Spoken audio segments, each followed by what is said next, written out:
Hi, I'm Greg Yowitz from St. Louis, board chair of the Jewish Federation of St. Louis. I hope you enjoyed the Jewish Together plenary. Welcome to the session, Planning Ahead, when we can't know what's coming. Thank you for joining us today. Recordings of this session and all other workshops will be available online after the GA ends.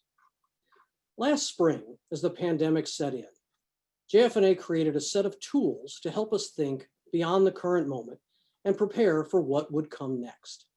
These scenario planning tools were designed to help make federations envision what the lives of community members might look like, depending on factors like financial stability and the extent of social gathering.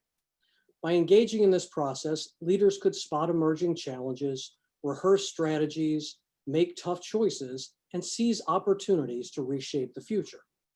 Jewish organizations throughout North America have been using these tools, led by consultants trained by JF&A's partner, Matt Rainin. While I have not had the opportunity to participate in scenario planning myself, being a board chair during a pandemic is just a bit time consuming. I can tell you there is great value in it. I believe that was best represented to me when during one of our weekly St. Louis community leadership calls with our community partners, board chairs, and execs, the executive director of one of our local synagogues took the time to thank our president and CEO, Brian Herstig, for the nudge to participate in it. She expressed that she could not have imagined just how valuable it would be in helping them address the unknown yet to come. And because scenario planning meetings and the work of the scenario planning meetings and the work of the consultants, she and her colleagues are more confident they will be ready for whatever is ahead. Kyla Schneider is one of those consultants. Kyla is going to host a conversation today that features 3 organizations that have used these materials: My Jewish Federation, a JCC, and a Jewish Family Service Agency. Matt will close the conversation with ideas about the art of strategic planning in an ongoing crisis. I'm pleased to welcome our speakers for this workshop: Kyla Schneider, Senior Leadership Consultant at Ratliff & Taylor in Cleveland; Carl Josahart, Chief Operating Officer at Houston's Jewish Family Service; Amy Lavin, CEO of Seattle's Strom Jewish Community Center; Karen Scher, Vice President of Community Engagement of the Jewish Federation of St. Louis; Nikki Weinstein, Director of Community Assessment and Planning of the Jewish Federation of St. Louis; and Matt Rainin, a scenario planning and strategy consultant whose work has anchored this initiative.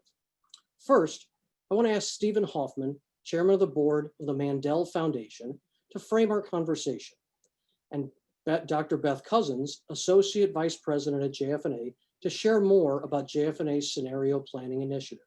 Steve, welcome. Thank you, Greg. I think you nicely captured the kind of concern we had at the beginning of the pandemic.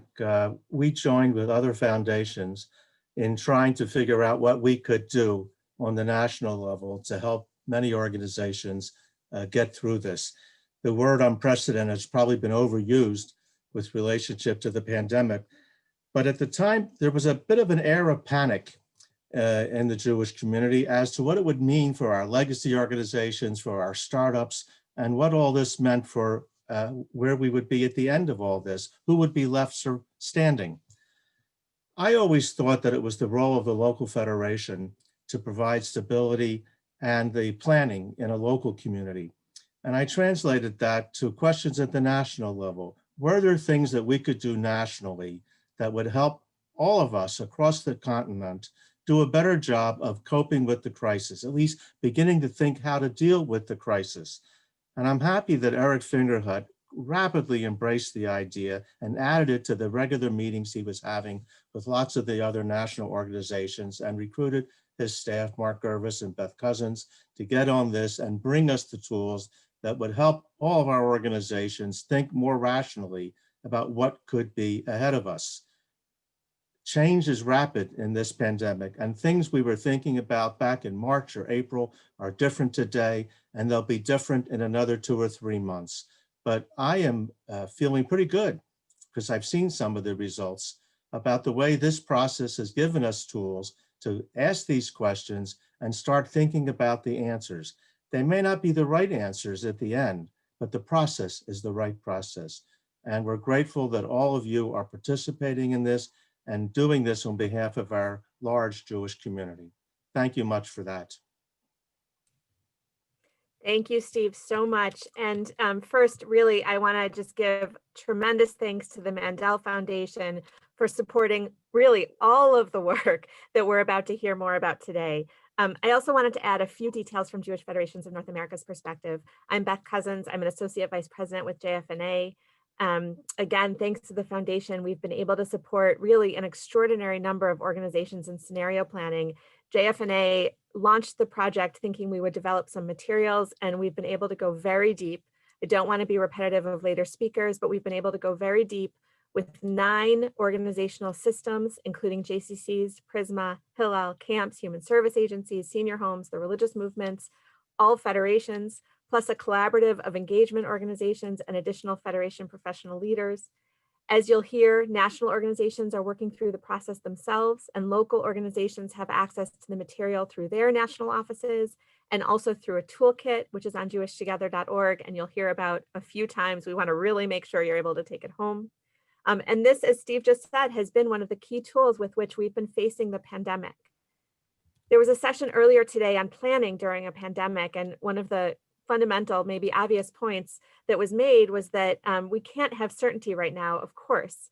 It was actually observed that we never have certainty or control, but it was also made clear that uncertainty doesn't mean abandoning all attempts to plan. We need to gather together the data that we do have and do our best to use that data to make a plan, adjusting as we go. Planning during a crisis, planning always isn't the creation of a rigid map, but it's about creating a sense of direction and a set of strategies from which we can draw as we gather more and more data. Again, I don't want to steal later speakers' thunder. What I want to emphasize is in this case, in our case, again, because of the Mandel Foundation, we have the opportunity to enter into that planning together.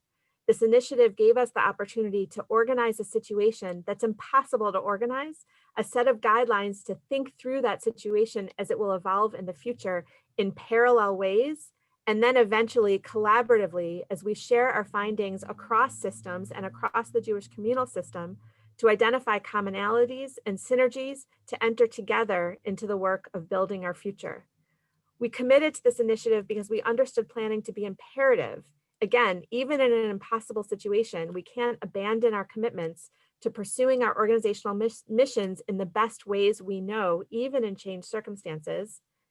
And we wanted to give our system a process of tight strategic thinking and planning together. We might look different on the other side of this, but again, we will make these decisions and go through one process of change as one Jewish community. Thanks for having me. Thanks to everyone for being here today. Thanks again to the Mandel Foundation.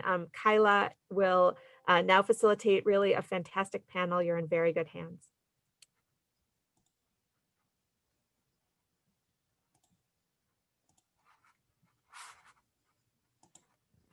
Thank you so much, Beth, and thanks, Steve. I am so glad to be with you today. Good afternoon, everyone. It's a real honor. And as Greg mentioned, I'm Kyla Schneider. I'm a proud member of the Cleveland Jewish community and a senior consultant with an organization called Ratliff and Taylor, a talent management firm. At this time, I was invited to be one of JFNA's consultants in this project, and I'm currently working with a sector organization, Prisma, the network of Jewish day schools across North America. And I'm going to be moderating this session, providing a bit of the what of the process, but the real focus is our panelists who will share with us their experiences, the so what their process has been like, what their outcomes have been, what they've learned so far in terms of utilizing these scenario plannings within their organizations. And then we're going to get to spend some time with Matt Reinen, the chief developer of the scenario process, who will address the now what after scenario planning and strategic planning. I'm going to start though with a story that I recently read that many of you might have read, about a young boy who had just gotten to overnight camp for the very first time. And as he entered his cabin with a bunch of other kids who were all chatting and goofing around, he went straight to his assigned bed, sat down, and started to cry. His counselor sat down next to him and said, "What's up?" And the boy just shook his head and he said, "I just don't know what's going to happen next." I know that many of us have often felt this way over the last few months. Many of us feel that way now. We just don't know what's going to happen next. And that statement can create anxiety and a bit of a sense of helplessness. And while we as large and small communities have been remarkably responsive and successful in navigating the emergent day-to-day, week by week, month by month needs, it's easy to start feeling paralyzed when we think about confronting unknown futures. So this is a way to address that and to challenge the powerlessness. What this session is all about, planning ahead when we don't know what's coming. And I think the process of engaging in that develops resilience as we move through that uncertainty. We need to take the long view. We need to keep thinking and helping our boards and stakeholders be vitalized by dreaming and being generative and articulating possibilities. Strategic planning is a known method by which to do that, but there's another kind of methodology the tumultuous times call for that interface with strategy. But it's broader, it's less direct, it's less immediately tactile, and it demands that we hold on to the possibility of multiple realities. And it's called scenario planning, which is why we're here. But even more than a planning process, which it is, I really think it's a remarkable way to develop agility, flexibility, a learner's mindset, and ultimately real resilience in terms of navigating an uncertain future. But before we start that process, I'd like to acknowledge the moment and take a look at our current narrative, what we know generally, and what is terribly uncertain.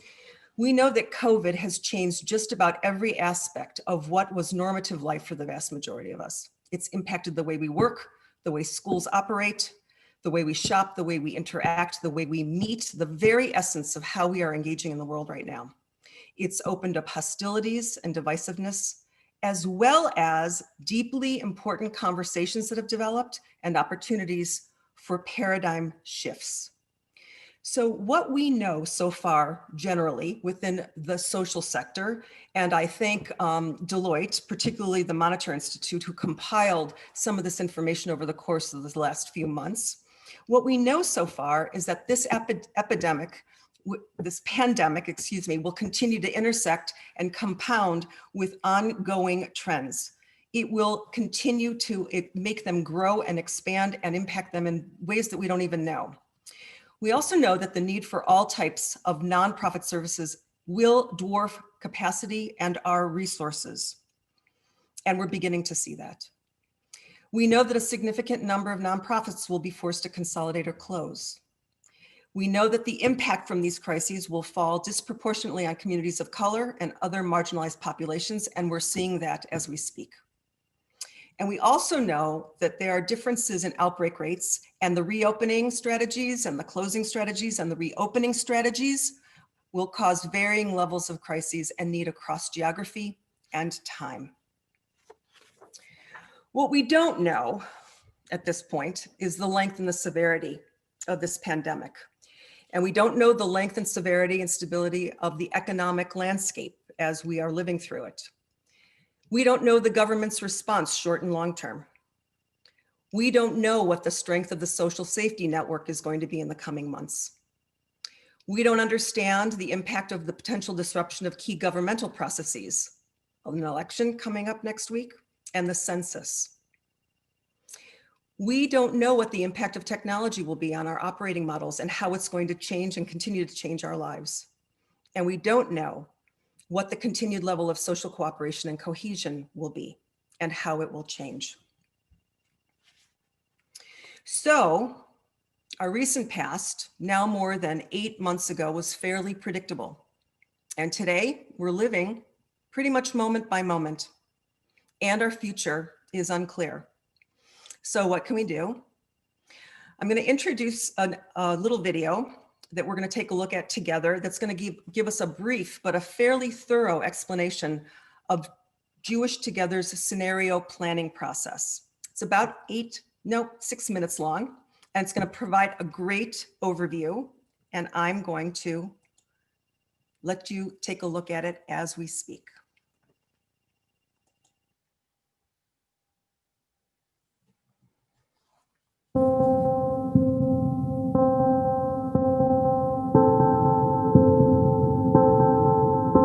This is a time of profound uncertainty. Multiple crises threaten the health and safety of our families, our livelihoods, and our communities.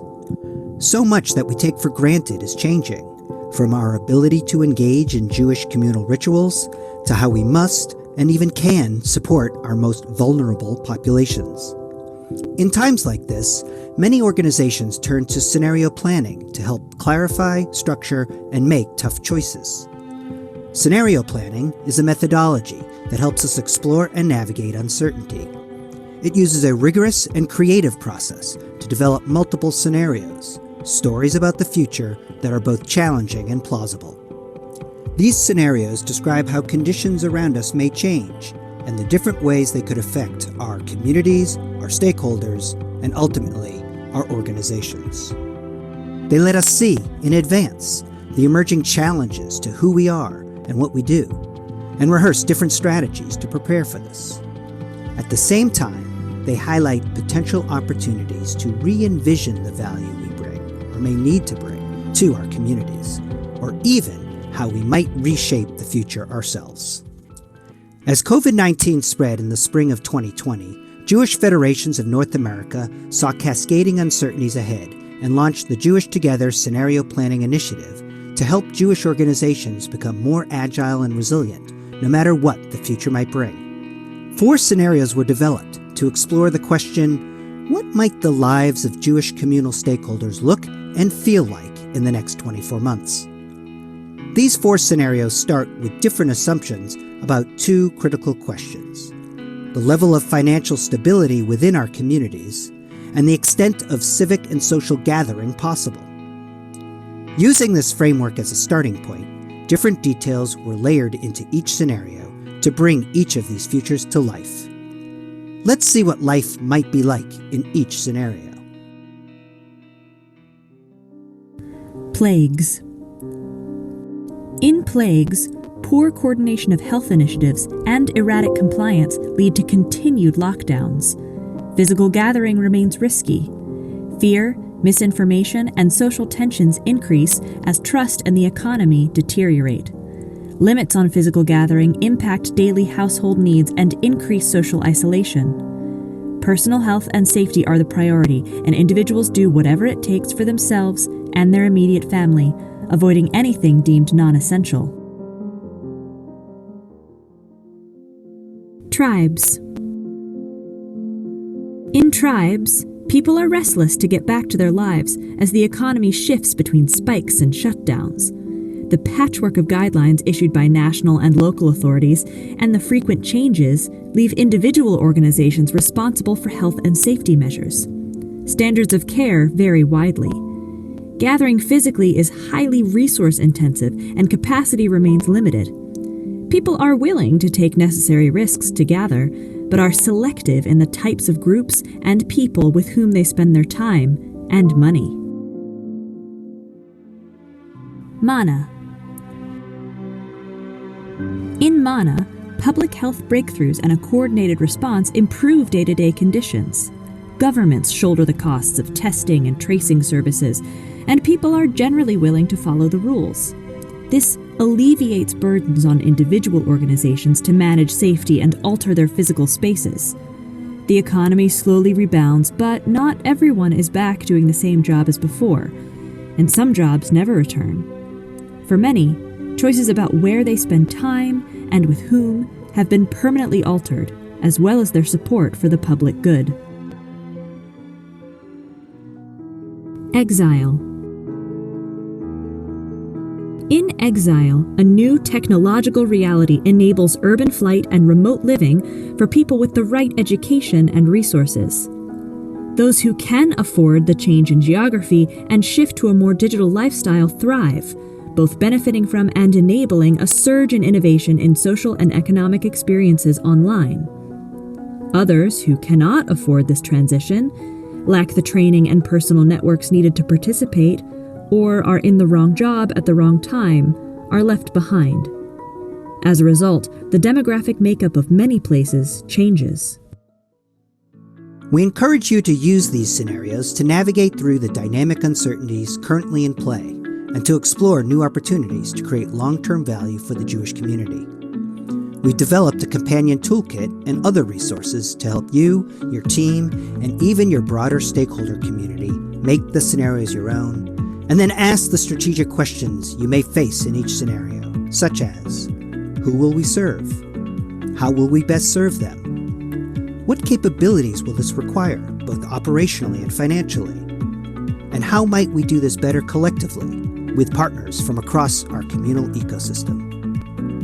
Our decisions won't be perfect, but together we can and will be better prepared to face and shape the future.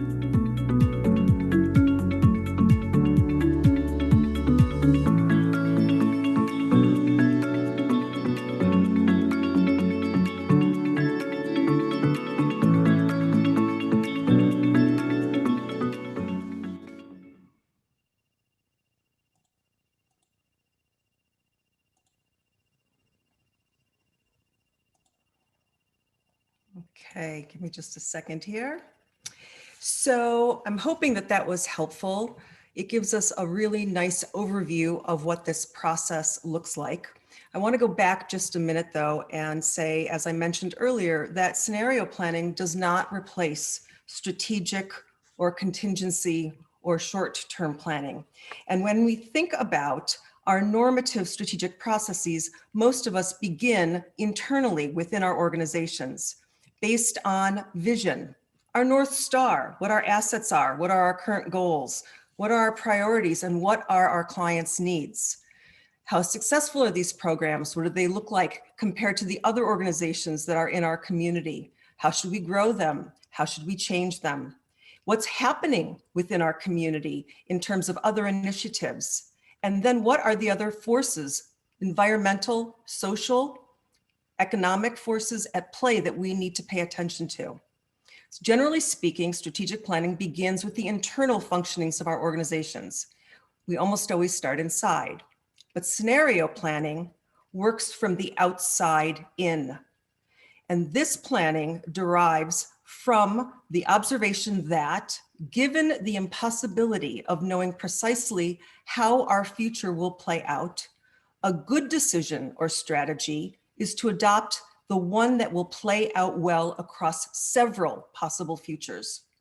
And in order to find that robust strategy, scenarios are created in plural, not with one goal or one strategic initiative, such that each scenario diverges markedly from the others. These sets of scenarios are essentially specifically constructed stories about the future, which we saw in the video, each one modeling a distinct, plausible world in which we might someday have to live and work. So there's no data about the future, just stories, and it's tempting to predict. And even good predictions have embedded assumptions about how the world will work, including the 4 scenarios that we just looked at, and we'll look at again. So what does scenario planning do for us? What does it provide? It provides us a way to picture what the lives of Jewish communal stakeholders may look and feel like in the next 24 months. This is not short-term, it's long-term. This is a way, a structured way to think about an uncertain future, so it limits certain possibilities as well. It's a mental model that asks us to be open to the possibility of multiple realities and to be able to move between them. The scenario planning is an opportunity to be courageous, and I think that's really an important element of this, to be courageous and to discuss difficult possibilities, even if we don't like them, and even if we hope they don't pan out that way. It asks us not to be married to certain scenarios that we like more than others. I believe it provides a psychological process that helps develop resiliency, as I mentioned, and agility. And it provides what I believe actually is a level of psychological safety in terms of talking about these things. And last but not least, it provides potential opportunities for us to address the core underlying issues that confront us with regard to our Jewish communal worlds, our pasts, our current realities in order to move through. So as you saw the video, the scenario planning model was developed around two forces of uncertainty: economic stability, whether it improves or worsens, and the status of civic and social gathering.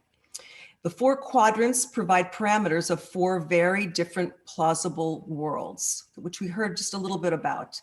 And if we go through this process, we delve very, very deeply into some of the nuances between these, but you have a sense of what the big picture of the four quadrants are. So I'd like to ask a question now, and I'm going to stop sharing my screen so we can pull this up. I'd like to ask this question. Which of those scenarios do you think your organization has been planning for a year from now?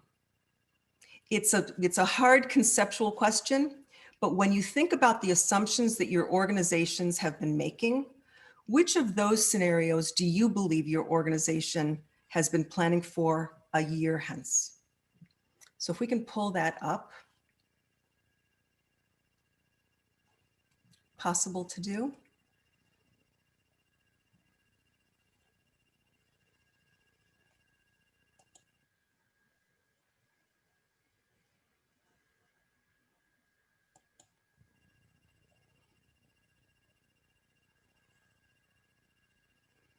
I'm not sure that's working. Oh, here it is.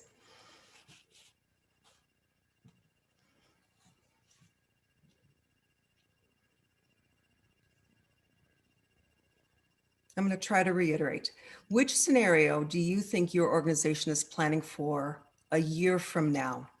And if you could respond to that, just give us a sense, whether it's mana, exile, plague, or tribes.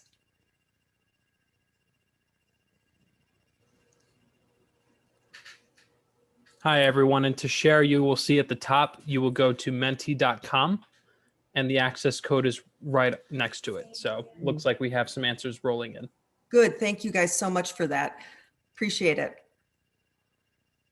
So far, we're hopeful.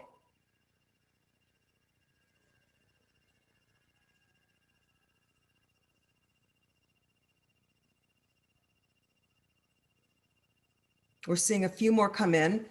So we have a number of manas, a number of plagues, a couple of tribes. Prepare for mana and have a framework in place for exile. That actually indeed is the beauty of the scenario planning process. And as we see these rolling in, there's a really good distribution between all of these.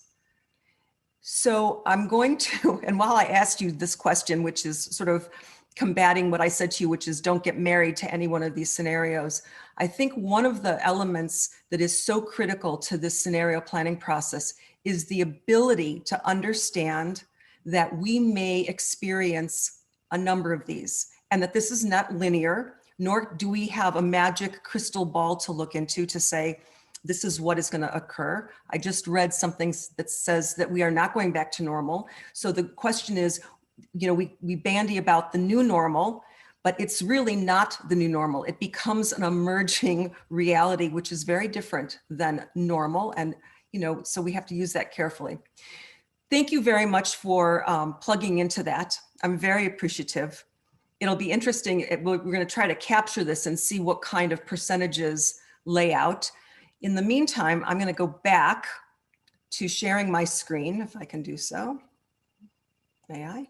Let's see, here we are. Great. So as you think about what we just saw in terms of a real diversity of thought around what scenario we might be in or what your organizations are looking towards for the year to come, we are going to move into a time spent with our panelists to have a sense of how this process played out for them and the kinds of issues that they confronted while engaging in this. We are going to be meeting Amy Lavin, who is the CEO of Strom Jewish Community Center of Seattle.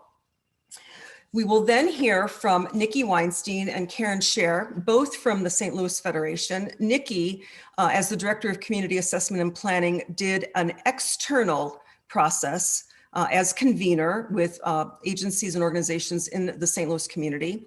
And Karen, as Community Engagement VP, did an internal engagement with the St. Louis Federation. We will then meet Carl Jossehart, who is the COO of the Jewish Family Services of Houston, who participated in a sector engagement, and I want to get the name right here, of the network of Jewish Human Service Agencies. So I've introduced all of you. I'm going to have you go one at a time. We'll meet with Amy Lavin. And as you listen to our panelists and get a sense of what their experience was like and questions come to mind, please throw them into Q&A, and what we'll do is address them after everybody has spoken. So I'm going to stop sharing my screen, and I introduce to you Amy. Hello, everybody. I'm Amy Lavin. I'm the CEO of the Strom Jewish Community Center here in Seattle, Washington. And I want to share with you how we've been able to put together, put the scenario planning exercise to work here at our JCC. And I'm not saying that this is capturing my right sharing. So I want to just make sure that it's got my, not sure if you guys are seeing my other screen yet. So I'm going to give it a second, and if there's somebody who can just let me know. I'm going to give it 1 second, then I'll just start talking to the concepts. Hold on 1 second. Sorry. Alrighty, so I think we're in business now, so I apologize for that. So here I am in Seattle, and as many of you know, Seattle was kind of the hotbed of this early on. And so while we may have been the first to confront much of this pandemic experience, what we've seen is many other regions have just, learned and experienced exactly what we did early on. And in many ways now, we are watching other parts of the country and learning as we go. But we learned about this scenario planning process through a joint presentation with Matt, the broader Federation network, and the JCC, some JCC execs. I want to say back in late May, early June, and immediately I recognized the value of this process. And so I wanted to share with you what we've been able to do here, because I really think it brings some great value into your organization. So with that, I want to talk about why I find it so valuable. And what it's done for us is provided a structured framework. It can be put to work right away and in a proven way. And so what we know is that this process, as described, has been built on on these two axes about social engagement and economic stability in the community. And it also is a proven framework for how you approach problems. And so knowing that, it provided us a first step to take in this process. As Kyla talked about, as we all know, we have no certainty in what's ahead. And if you think back months ago, it was even more cloudy. And so just having something that gave us an opportunity to take a step forward was really important. It provided a structure by which to have conversation, drive new thinking, and open up new ideas. Kyla talked a bit about this as well, in that there's sometimes these topics that surface are uncomfortable, and sometimes organizations and teams have a hard time going there. And this immediately offered a place and a way to talk about those things and let people and free people from their typical roles in their organizations and think in some fresh new ways. The language and taxonomy that we now share here at our JCC in Seattle is new. So now that we use these terms of exile, plagues, tribes, and mana, we actually talk about that all the time. So we'll see articles online, in our reading, we'll listen to podcasts. And what we do is we start to collect a lot of that thinking and the headlines, and we share that. But now we actually have a way to talk about that. And what it does is help shape what a community might look like and be talking about when you're sitting in one of those scenarios. And then we can have a conversation in our organization about what that means to us and how we might function or operate if that was the scenario we were facing. It forces our agency to clarify our mission, vision, and our distinction in our community, and really think about what are we best served to do as the JCC? How do we partner with Federation, other organizations in our community, both Jewish and secular. And as other organizations pivot, as this pandemic hits people differently, where can we pick up a ball and where should we hand it off to somebody else? And so that's been really important as well. It mobilized action. So Kyla talked about this as well. The word agility. I mean, we're all catching all these balls and trying to make decisions and make sense of everything as we go. But this ability to kind of have a framework or a foundation upon which to think when confronted with a new topic is really powerful, because you actually have already done some preliminary thinking about what it might mean to your organization and how you might take action in that moment. And so it allows for you to take short-term action. But if you all voted just now on how you thought the world might look in a year. And if you have a little bit of a preview in front of you, you can start taking small steps that are in the right direction of how you think the world might net out. But in the meantime, and this will be covered later in the presentation, you're shaping those decisions around some core bets that you're thinking as an agency might really be the most key elements of how you as an agency continue to move forward through this. So again, having this long-term horizon while you're making short-term decisions is really important. Kyle also mentioned this idea of playing off the short-term decision-making and the long-term planning. And even in our organization, we were deep in this process for about 6 weeks. And then we said we need to hold because it was August and we had the school year starting and other programs starting at the J, and we needed to put it on pause, start some short-term activity and return to it. And even in that, 3-4 weeks that we kind of stepped away to do short-term things, we actually, again, gained a fresh perspective. The world had advanced, and we would revisit those discussions and ideas that we had had. So that's kind of where we're at right now. I wanted to give people an overview of this process here at RJ. And all I can say is it's messy and illuminating. So our staff, we spent hours as a leadership team digging into every one of these scenarios. So we put the scenario up on our digital boards because we were all doing this remotely over Zoom. And we basically spent time working through these worksheets. And I think this bottom picture here is the one about tribes. So what will community need and who are we, the JCC, in that? And what was so important is we spent a lot of time in every one of these. And please know the resources that are being made available to you on Jewish Together are really valuable because you can actually use them as a worksheet. You can work together. They get really messy because you're brainstorming online, you're catching all your ideas, and then over time, you're starting to filter them. But our team did that. We also did this with our board. So our board broke up into 4 working groups, and every working group owned a scenario, and the board met in little work groups. And then we shared these ideas across board and staff, which again is really important because the altitude at which we think about these things is a little different. And so that was really powerful. And it also helped our board and our staff align. Our staff filtered and synthesized these themes. So we started to say, well, can we just, at the highest level, what do we see happening in every one of these scenarios? And that's what you would see in the faded background here. And then what you start to realize are, what are the key things that the community will need at each point? And these circles, both in size and placement for us, started to create a sense of which topics are most important in each of these scenarios and how big are those themes. And so if we're going to go after something, but it's actually not very important or not only relevant in one of these scenarios, we might say we're going to let that one rest. But if you see a circle that's large and covers all 4 of these groups, you're going to say, that's a pretty legitimate place to spend our time and to create another layer of planning and resource, development around that, because it's likely going to have meaning regardless of where we sit. And then we started to think about in the short term, how does that convert to themes and program? How do these themes convert to programs that we could activate now, again, that would still likely have shelf life into the future? But in order to keep our organization moving, we had to say, what of this is actionable in this moment, but as a short-term step into a long-term journey? And that interplay is hard. And what you learn is teams and work groups, people think about this very differently. So the ability to just have a language that's important, get the conversation on the table, and then use everyone's strengths to kind of put this picture together the best you can is how we approached it. And then looked at these bars actually represent programs that we thought about starting sooner than later because they'd be relevant no matter what. And our organization could make sense of them right now. The last thing, which is not the last thing, but another thing I want to share with you is we went through this exercise like you were just polled. We said everyone on our team, everybody's being protected, the innocent are being protected in their submissions, but we asked everyone over the quarters, how do you see the world evolving? Because it's really important that, it's really important that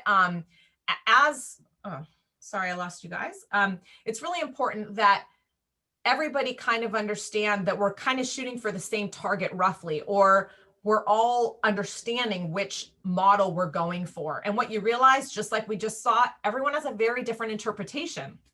And so it's important to at least start to converge on a few common ideas so that you can talk and make progress against one or two of these things, else it's truly overwhelming because you're trying to boil the ocean all at one time. And so what we did as a team is we sat and we looked and we said, you know, for the next 3 quarters, there might be a little more similarity. As we look forward 5, 7 quarters, it's a lot harder for people in our organization to figure that out. The other thing that kind of just came up as well is that as you look at this in any single quarter, parts of your community might be sitting in plagues and parts of your community are sitting in mana. And so what you realize is, depending on what your organization looks like and who your real target community segments are, you might actually find yourself juggling these things at the same time. We are already in that position, looking at the way our community operates today. And, you know, it's as much as looking at people who are already economically, you know, comfortable and less dependent on everyday trials and tribulations about work and everything else, what that world looks like very differently from somebody who's, you know, managing childcare with 2 working parents and, you know, kids schooling at home. I mean, those people are actually experiencing life very differently. And then you see new groups emerge with needs that have never been seen before. So it's not linear, and it will just keep bouncing around for a while. And then what we got to in our organization, as I mentioned, we took a break and are just coming back to this now. We're looking at our bets. And what you'll see is in this process, you get to a point and you say, what do we think as an agency our core bet might be in every one of those scenarios? And how do we start to shape a value proposition around that? And what about us makes us unique to deliver that? What resources do we need to bring to bear? And what do we need to let go of as an agency in order to be successful in doing that over time? And again, core bets, which you'll learn about later, are really those things that allow more a greater focus for your agency as you move forward, and likely have the most potential for relevance and success, regardless of where you land on the scenario map. So with that, I'm going to stop sharing. I will hand it back over, but thank you very much. I welcome anyone to ask questions later, or reach out if you have questions in the future. Again, I can't say enough about just having a framework like this that gives you a path to follow and a set of worksheets to get the conversation going. Thank you very much. Thank you so much, Amy. Karen and Nikki, you are up next. Great, thank you. That was a great segue into what we're going to talk about, because now you all have a better idea of what the work looks like. And we're going to tell you a little bit about why we came to the decision to do this in St. Louis, and a little bit about what we're doing in the community and internally. So offering scenario planning in St. Louis came from our COVID-related needs assessment that we did over the summer months. We interviewed many stakeholders, and we heard several things over and over again. One of these was that while the initial shock was passing, people continued to feel overwhelmed with the uncertainty and with all that they had to do in the moment. And that kind of feeling, that uncertainty, that being so busy and in the moment makes it difficult to plan. So we were hearing that from people. We were hearing from people that they thought their budgets were doing okay for 2020, but they were expecting significant decreases in 2021 and potentially into 2022. And the other thing that we were hearing was that, we saw in the spring how programs and services quickly turned to being virtual, and people were starting to recognize that this would continue, maybe with some limited in-person activity, but the virtual scenario would continue pretty far into the future. And they were thinking about some of the positive aspects of having this happen, like the ability to engage more people and having a low barrier to participation. So organization leaders were starting to think about which aspects they might choose to keep, even beyond what they were required to do at the moment. And then at the same time, as you've heard, JF&A was developing these excellent tools to do scenario planning with. So that came together really nicely. And we thought that scenario planning could be the process for organizations to use. It could help them get through the fog of being overwhelmed by continuing uncertainty, create options if their budgets were in fact going to be smaller, and help think through the lasting effects of change programming, what that might look like.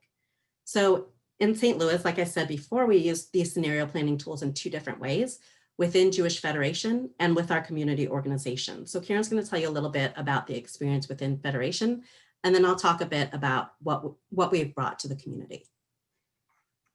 Thank you, Nikki. So just like with you, when this pandemic hit, we found ourselves in major surge mentality. We immediately went into convener mode, bringing together our partner agencies and organizations, our congregations, doing a lot of needs assessments. We were really leaders in the region around navigating the PPP loans and the access to the PPEs, and we quickly shifted to virtual. And we did this so quickly and with so much intention that when the scenario planning process came to be, that when I participated in some of the training, it gave us pause to kind of just sit and reflect on who we are as an organization, who are our constituents, and how are they being impacted. So for us, we use the scenario planning tool internally with our professional staff members, around 22 of us. And we felt it was really important to do some internal self-reflection, identifying and learning from each other across our departments, and talk about our own organizational assumptions based on where our come-froms were, to reflect on our core lines of business based on our values, vision, our mission, so that we as a professional team could be grounded as much as we could during this time of uncertainty. Another reason is we really wanted to introduce this entrepreneurial thinking. The way we do our work really, it necessitates an entrepreneurial mindset. So we gave our staff this practice, really an experience of being in this mindset when it comes to planning for our futures, so that together we could think about what it means to be resilient as an organization, but also for our community. So we introduced scenario planning as part of what I believe is a continued practice, because I think this is going to be a constant for years to come in how we move our work forward, and to deepen our understanding of what we do, how we do it, why we do it, and for whom do we do it for. So in the end, we really learned a lot from each other. We found common themes among the different scenarios, and we created a shared sense of ownership over the work of our entire organization and its impact on our community. Our ultimate goal was to be able to create some kind of portfolio of actionable possibilities that we could then bring to our lay leadership and to our board. And we're still in that process of identifying that. But what we did, and I'll just share kind of how we structured it internally, is that we had 22 members of our staff come together from all the different departments and areas of our organization: operations, fiscal, engagement, development, investment and planning. And we broke out into 4 groups, having representatives from each of those, of each of the departments. So each scenario, MANA had a diverse group of professionals, each scenario. And we went through this process, having a facilitator for each session and going through utilizing these wonderful tools from the JFNA Scenario Planning Toolkit. And it allowed for us to really understand who we're serving, and to be able to kind of create what we felt really utilizing the process that the toolkit gave us around what should we consider continuing, what should we amplify, what should we continue stopping if we are in that particular scenario. And what we found that I think was really fascinating was there were themes that ran across all of the scenarios. You know, just the role of Federation as convener, the role of Federation in organizational capacity internally and for our organizations, and our role in professional and lay leadership development. Needs assessments, this idea of constantly assessing what the needs are in our community and have a pulse on that, was also a theme throughout all 4. And the other piece too that I think was really profound was around engagement and mental health. And it was around mental health for our staff and for our community. And so the process really brought up a lot of emotions. I think the process it was really eye-opening, and I think it was allowed for us all to really dig deep into the work that we do and just the opportunities. So I'm going to turn it back over to Nikki, but I'm happy to share more about how we did that if you have questions.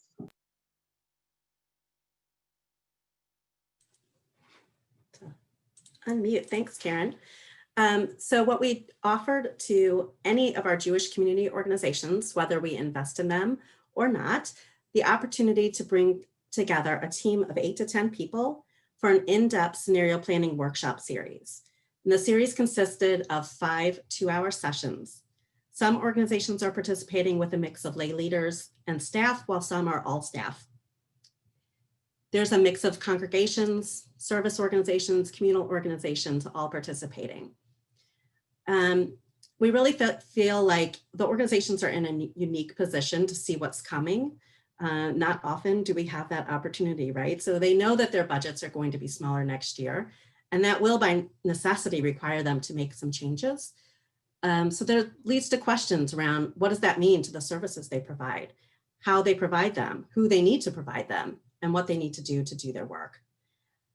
And yet we're seeing that it's hard for leadership to accept this, and many hope that things will return to pre-COVID circumstances. So you have that duality of hoping for something different, but knowing that there could be different realities. And that's just exactly what the scenario planning lends itself to, so that they can plan for different realities and look at what is essential, as Karen was saying, across any of the potential situations.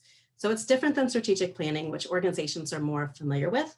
And so it's been really helpful for us to have a facilitator walking through this with the organizations.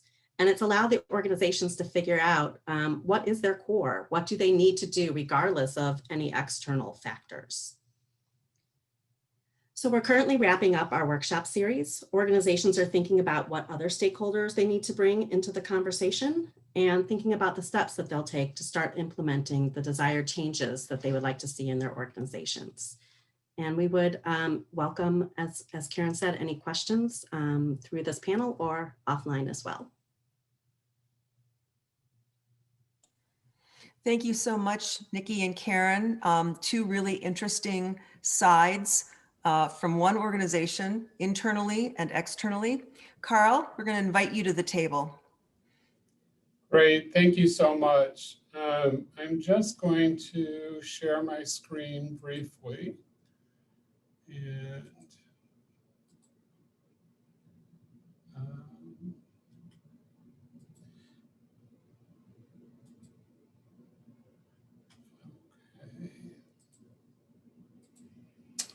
all right, so although at Jewish Family Service in Houston, we as an agency participated and began scenario planning for our agency at the beginning of the pandemic, really what I'm going to focus on today is a little bit different. I was asked to be part of a group to help do some scenario planning for our national organization, the Network of Jewish Human Service Agencies. And it's really that we're going to talk about some of the differences. So as we began to pull together the group that was going to work on this, in addition to the leadership, my partner Karen from Columbus, as well as our network leadership, Ruben and Lisa, we really wanted to pull together a representative group of the different agencies that made up our network, both in size and type of agency. And as a network that has member organizations across different countries, we also wanted to make sure that each of the countries that had member agencies was represented so we could get their thinking as well. And then we really focused a long time on thinking about who were the outside creatives, the voices that we wanted to help expand our thinking. And one of the things that we really felt was that we wanted to reach outside of our industry to make sure that we really challenged and expanded our thinking and disrupt any sort of groupthink that might go on from people who shared a common view of the world from a particular perspective. We felt that other industries may have relevant information or relevant experience that would really help us begin to think differently.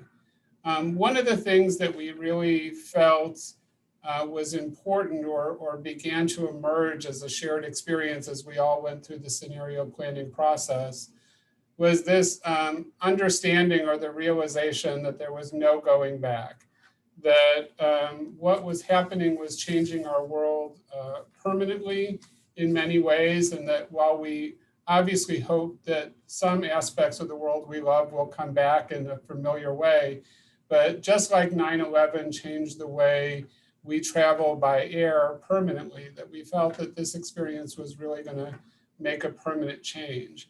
And that because of that, past experience was not necessarily a good predictor of what will work this time. And so as we began our work together, we really thought it would be important to kind of gather some data on where we stood as a group and where people's thinking was. And what we found was that the group was split almost equally in predicting which scenario we thought would be most likely.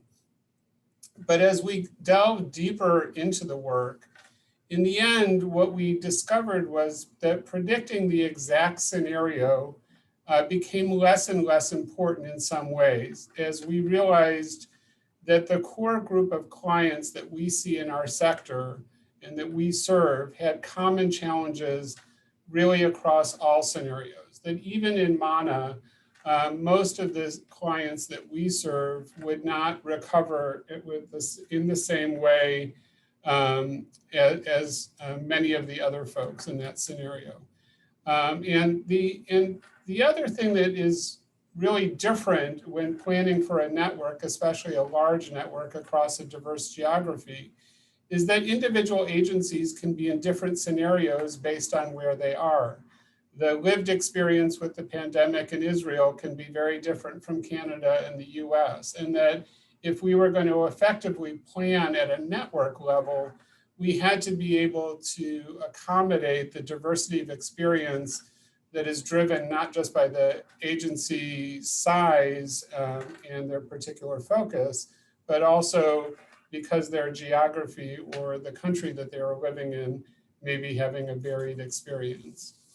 But when we put ourselves deeply into the client personas, which we spent a lot of time developing, those were the places where we began to see emerging common themes of need of the areas that we felt were most likely important for us to focus on. And it's also where we really began to see that across scenarios, many of the needs were similar. And that helped us have a little bit less anxiety about some of the core bets that eventually emerged, because it felt that many of them worked across multiple scenarios. And those were the ones that seemed to bubble up and sort of gather the most passion and momentum as the ones that we thought were most likely things that we would want to pursue first. And then, as we began to think about the best way to leverage this new learning across a network, we really felt that it was going to be important to determine who was going to lead the effort, who was best situated to take on each of these unique challenges. Which ones were most logically led at a national level by our network, and which really required the on the ground local knowledge of a particular community in order to really drive those forward.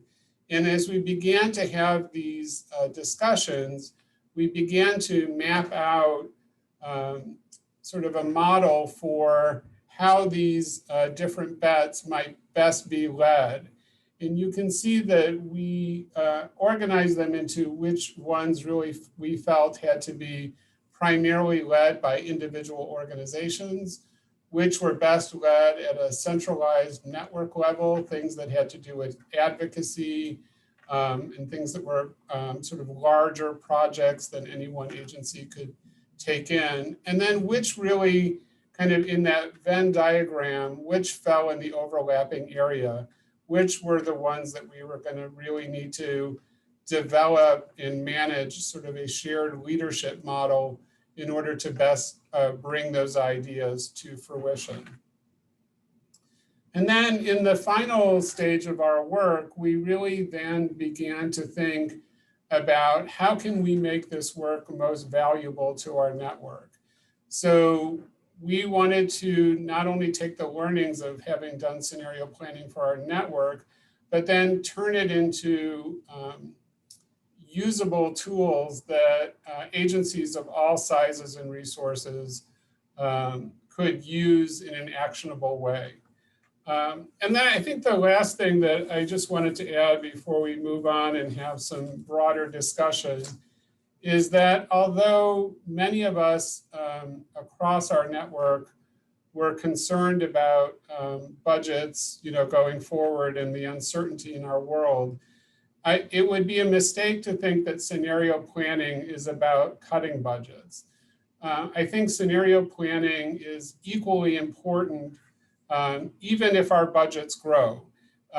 That the world is changing in meaningful ways, and even if our budgets continue to be robust, the ways in which our clients will expect to interact with us will be changing in meaningful ways. And if we don't start now in thinking through how we prepare our agencies and how we resource our staff and make strategic investments to adapt to those changes, then we're going to not be in a position to take full advantage of the opportunities and meet the challenges that are coming our way. So with that, I'll stop and turn it back to our panel. Carl, thank you so much. I'm hoping we can bring everybody from our panel back on board. There were a number of questions that were thrown out in the Q&A that actually were answered and responded to in very clear and direct ways with your presentations. And as we're all coming back, I'm actually going to throw you guys 2 questions. You can choose which one you'd like to respond to, or if immediate responses to both come to mind, feel free. We have probably, I would say, about 10 minutes for this. And I think the questions that have come to both my mind and have been formulated by others has to do with tachlis, right? Like, what is the real what of this? What makes a difference? And in particular, I want to ask about both the challenging, the tough, and the unexpected. So here's the formulation of the question. Throughout the processes, and there were multiple processes that you guys were involved in, were there tough situations that came out as either must-dos or really high potentials that had to do with exit strategies, that had to do with shutting down initiatives, that had to do with partnering and Tzimtzum and organizations needing to make themselves smaller in order to engage? That's one question. And the other having to do with unexpected outcomes. Were there things that you learned that you never had heard of before? Were there things that came out that were opportunities that you had never imagined? So I'm asking about both the challenge and the opportunity and what your learnings are from those things. And why don't we just say, Amy, go ahead. Alrighty, so I'm gonna actually start with the opportunities. And what's hard is, and it's a challenge and yet it's also very interesting. When you step back and you look at our organization and JCC, for an example, the assets that we have huge, like we have buildings, we have space, we have what we talk a lot about, we have a lot of outdoor space. And how do we think about repurposing that in a world where outdoor activities are the way to operate right now, the quote, safer way to be with people? We live in a state that's actually very conservatively managing this pandemic. So we have very limited ability to engage socially. So our ability to step back and go, this parking lot that used to be full and like a problem for us because it was overflowing is now sadly not full because we can't have enough people at the J at any one time.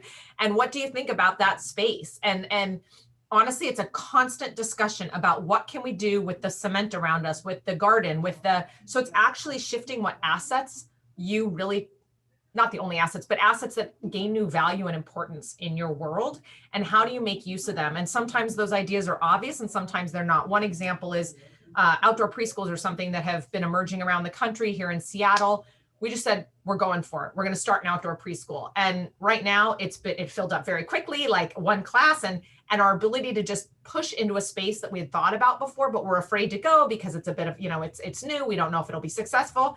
We've got nothing to lose right now, and outdoors the way to go. So it required us though to step back and say, where do we need to be? Where's the safer way to operate? How can we do that? And can we leverage an asset, our preschool experience and our early childhood school experience, and then the space that we have available to activate? And then we constantly talk about all the other outdoor space. And then as far as the question about the tough conversations, I just think very early, we said as a team, we're going to let go of kind of these sacred cows, the things we hold on to as things we've always had to do. The J has always done this.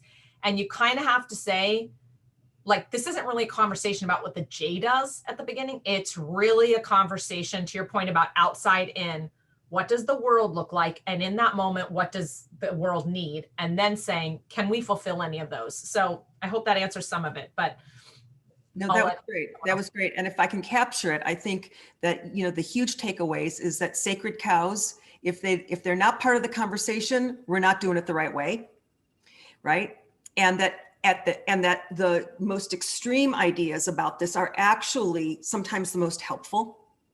And this business of a revaluation of assets is a huge component of this. So thank you for articulating that. Yeah, I would add to what Amy said, and then I want to talk about some of the surprises, that the legacy of many of our organizations is that we always meet the need of the community.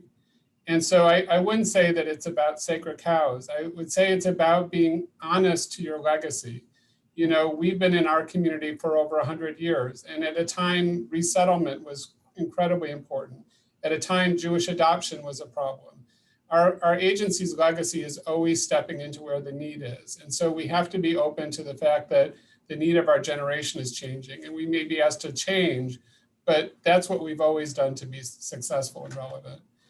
I think one of the surprises that I would say came up for us was confronting some of our sort of hidden biases that we weren't even aware that we had. So I'll give you a great example. There was this sort of unspoken agreement that senior citizens can't use technology.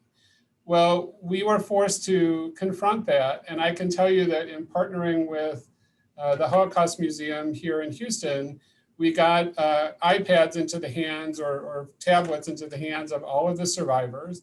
And they meet every 2 weeks on Zoom. And sometimes we have 40 people on a call. And they learn and they love it. And now they're coaching each other on how to use it for other things. And the same thing sort of happened when our adult disability programs had to move remotely. There was this fear that they couldn't or wouldn't use technology.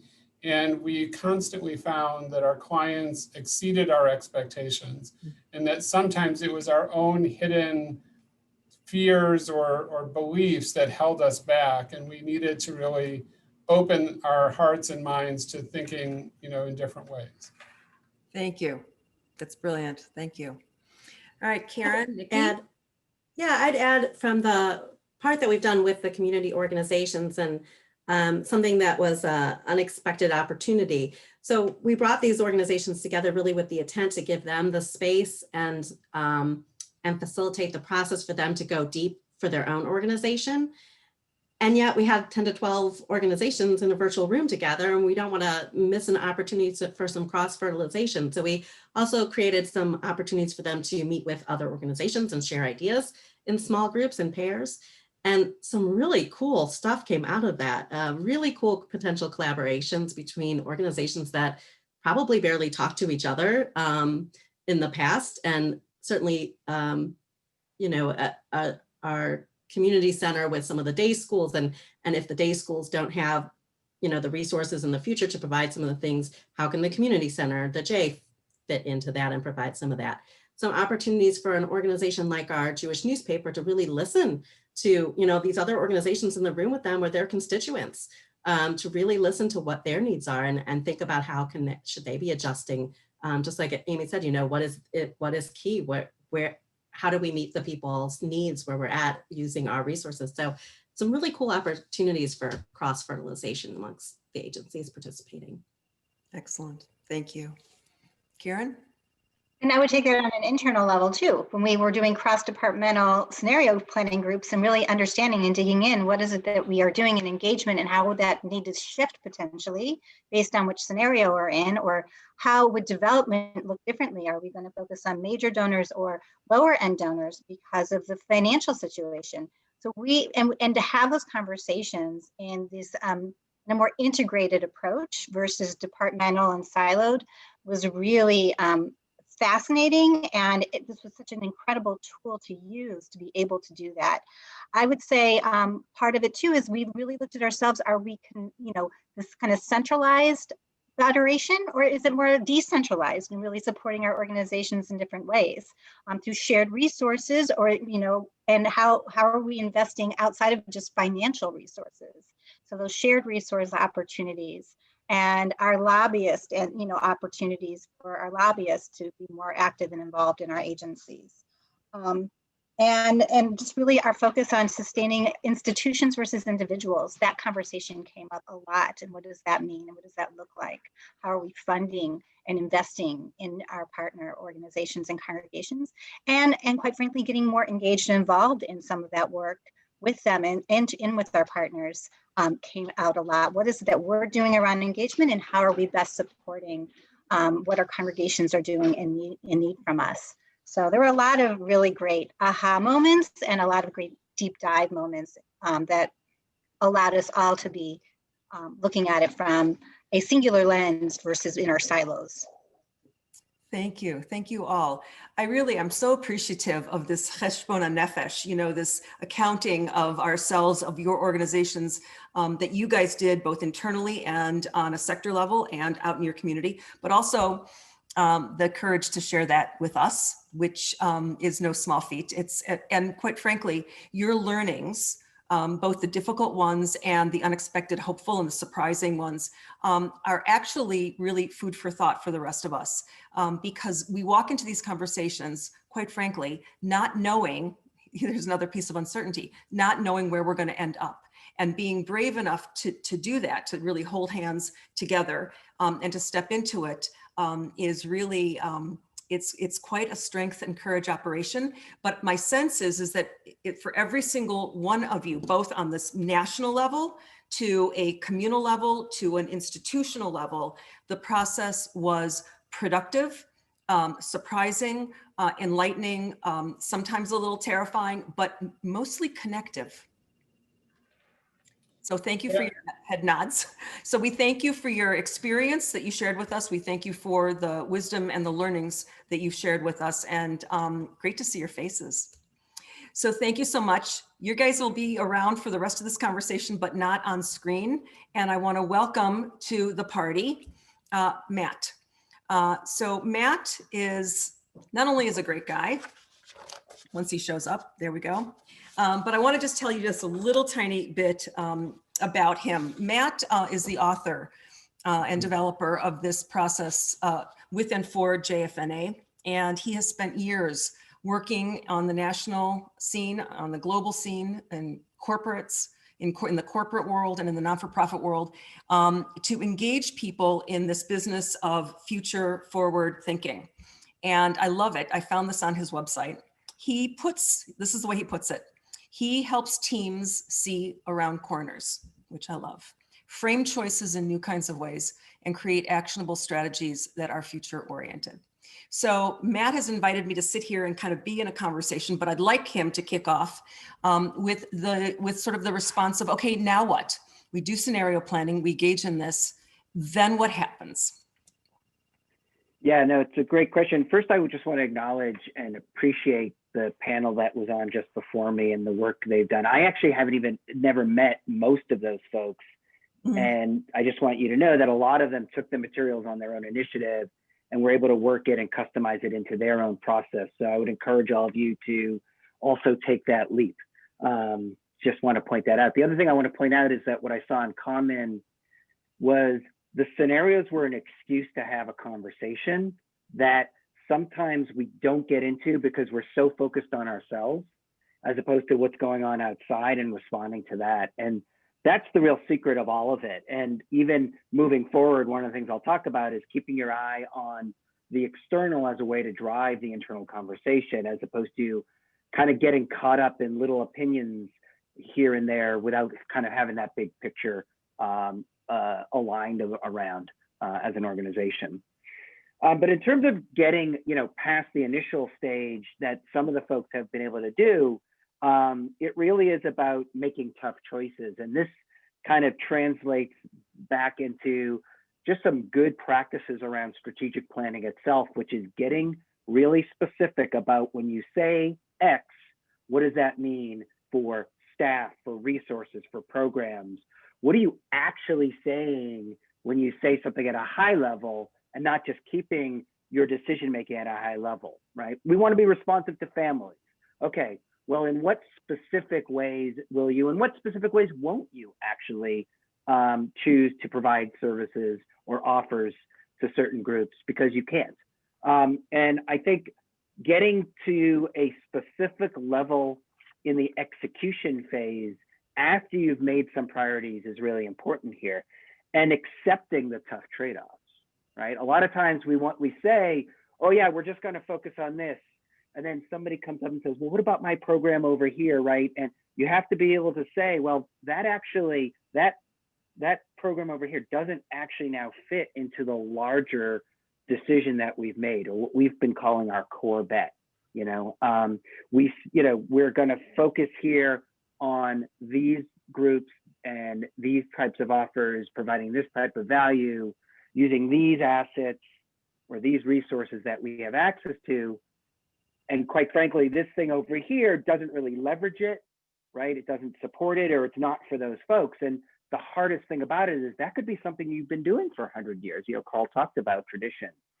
And I think that the key is, recognizing that in some cases, you might actually be doing less for the near term before over time you get big again around the kind of focus area you've decided to focus on.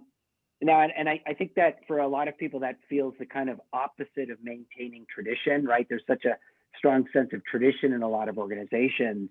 But I do think what the process has revealed with some organizations is, what are they actually clinging on to about the past that they need to move forward? Is it some of the specific things that they personally like, or is it the values that they're trying to promote within the community that they need to hold on to? And I think there was a lot of real good soul searching that I've been seeing with organizations about that.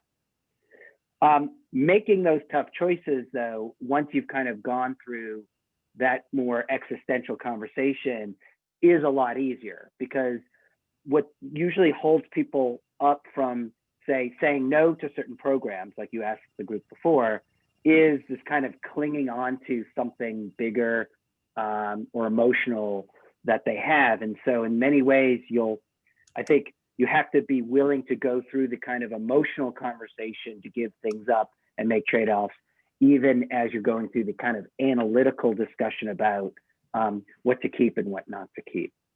So I think that's one part of it. The other kind of important part of moving forward, I think, is as you're making those trade-offs, is always keeping an eye on the future versus the past, and not comparing yourself to what you used to do, right? I think I think it might have been Carl who might have been saying, really thinking about what you need to be offering in the future. And it's not about saying, how can these future things fit into what we used to be? I actually think it has to be the reverse. And I saw in Q&A, somebody said, how do you work in some existing issues or questions we've been wrangling with? And what I would say is, make your future decision first, right? And then see how those things in the past fit into your future, as opposed to the other way around. And it kind of has, what I'm hoping is that the scenarios reorient you towards that and say, well, what do we need to be in the future as an organization? And then what of what we used to do still fits? Right. So can I interrupt you and ask you to sort of move into that direction a little bit more? Because when Carl said, at one point in time, we were concerned about immigration, and another point in time, we were concerned about adoption, and another point in time, we were concerned about poverty. Another time, we're concerned about medical care. So when we think about what it means to hone our knives, to hone the sword, and begin to realize that there are certain things we ought not to be doing. What about issues of innovation and engagement with other organizations in terms to create things that we didn't know we needed? Yeah, it's great. It's the same. It's using the same lens, right? So, in some ways, you answering the higher order existential question about who you are opens you up for that kind of innovation. Somebody also in Q&A was talking about how does this link to design thinking, and I think that's the connection, which is a lot of great innovation is where you're deeply immersed in the population you believe you need to serve, and you have a very big, broad goal around which you're trying to serve them. And the specifics can change under that, right? And so as long as you're constantly understanding that higher order value you're trying to provide as an organization, and then constantly going back to check about what those needs actually are from that group, that's how you innovate, right? And I would say that the other part of what I was going to say about continuing is the scenario planning never really stops, right? In some ways, it's just a forcing mechanism for you to go take the temperature of the world around you to make sure you're still doing the right thing, right? That's exactly what it's meant to do. It's, is this still the best use of your resources to serve that group, given that maybe what that group needs, and the kind of resources, quite frankly, that you might be available, like new digital resources, might change, and therefore maybe it's time to stop and say, are we both doing the right things, and also are we doing it the right way still? Because maybe there's new ways to do both. You had a question, and then I had a kind of follow on to that, but go ahead. Actually, I wanted to feedback a number of things that I've learned from you in order to get to sort of that existential reality of facing the future. But I'm going to let you finish up, and then I'll sort of close out with that. How's that? That sounds great. I was going to say that there was another question that I saw. That's the benefit of not being on the middle panels. I get to snoop around and see what people are talking about. But one of the folks asked about, can you use this for other axes or other questions? And the answer is yes, it is used. And the idea with scenarios is they do ultimately have a shelf life.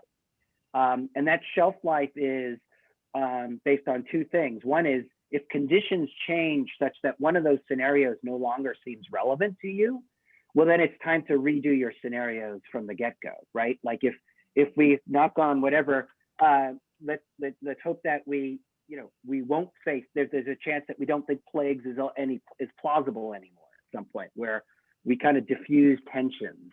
Well, then maybe we need to start thinking about, is there another scenario, maybe more around the mana side of things, that we ought to be thinking about? And there's more kind of what I call opportunistic scenarios that we ought to have in our mix.